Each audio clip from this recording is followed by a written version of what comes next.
Well, we are in the Native American Chesapeake National Historic Trail room, and there's a lot of Native American history here.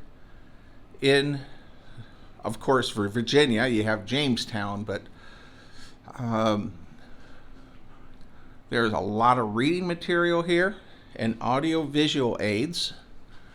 I also like how they did like you're in a Native American lodge. This mural is phenomenal, showing a Native American village. Really nice.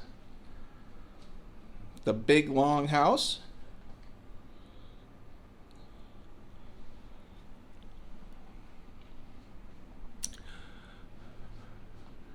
So our timeline of Native American history. We'll start at the 1600s, periods of open conflict between Powhatan Indians and European colonists, and then regulations that disadvantaged the Virginia Indian people. 1700s, 1800s, more loss of tribal lands.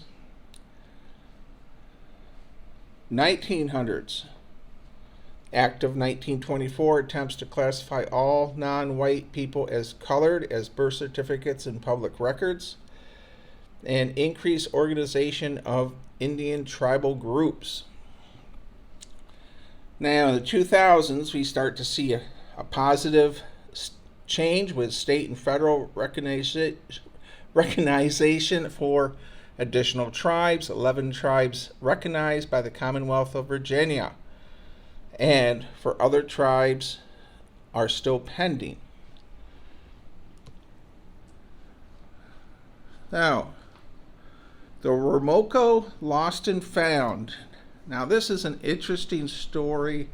This land has been turned over, and the archaeologists are working on it.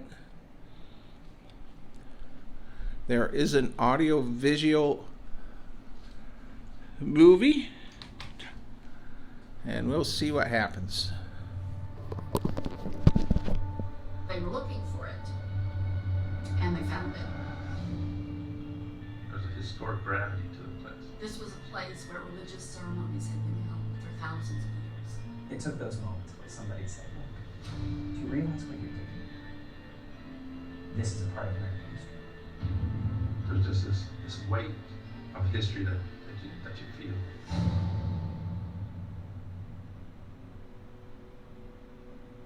The majority of people don't even know about Werowocomoco, but they know about one specific event that took place here that involves one of the most famous Indian people in the world, and that's Pocahontas.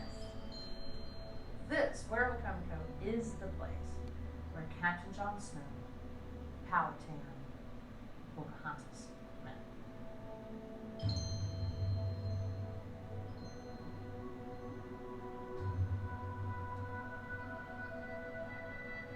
For years and years, people thought the site was lost.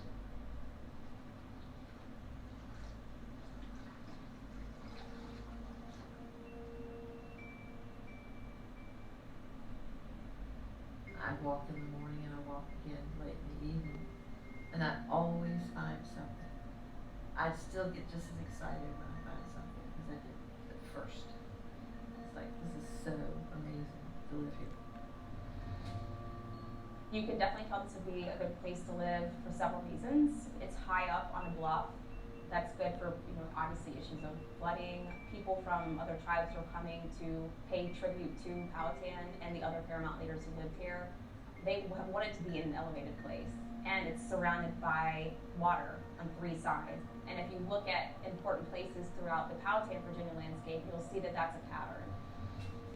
They did a small dig here in the 70s that was not focused on Werowocomoco. We know from the notes they were not looking for Werowocomoco at that time. We come here, and then Lynn shows us when she's from. And then it all changed.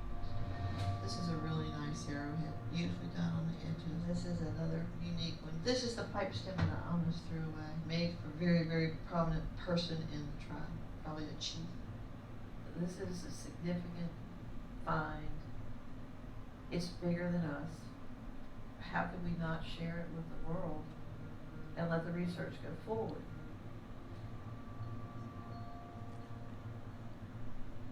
To have Werowocomoco and to be able to look under the soil, it's so unusual because oftentimes that activity has been paved over, or there's a suburban development sitting on it. But this place is largely intact. It's a very large landscape, and the story is just underneath the surface. You get with the archaeologists and they begin to tell you this is where Chief Powhatan's house was, and we believe the temple was here. And this field there's where they planted corn. I mean, you're just blown away. You begin to feel it. You begin to see it. It is an awesome archaeological site in and of itself, and it talks about their history, Virginia Indian history. I mean, how many people get to say that they are researching, excavating where their ancestors live? And not just any ancestor, Wahan Seneca, better known as Chief Powhatan, lived here, and the paramount leaders before him. I believe it was like 10 years ago, my brother and I came back to watch the dig, and we could feel this connection between us and this place. Not until I actually came out here myself did I feel the power of the site. My kids have experienced that same thing. For them to have a say in what's going to happen to the site, it'll strengthen in them the need to keep our culture going and keep it alive. This was the first archaeological project in Virginia that created a sustained collaborative relationship with the Virginia Indian community. So for me, that aspect of it, this contemporary aspect of it, and having Native people at the table to tell their story was also extremely important. It's really important for our culture to be portrayed and described through our voices. I do want people to take away the complexity of the Powhatan chiefdom, how it developed, all of the working parts that created this complex nation that the English encountered. The people who are here, thousands of years before Powhatan, Pocahontas, they are important people in human history. They are people that are worthy of study. This site has their history in the artifacts that are left behind. We have a longer story to tell. Also, it doesn't just end in 1607. Our story doesn't end in the 17th century. We're still here today. We have our own perspectives about this place and about this history in general. These were our lands, our sacred sites, and still are. And hopefully people come away with a respect for our culture as it existed then and as it exists now.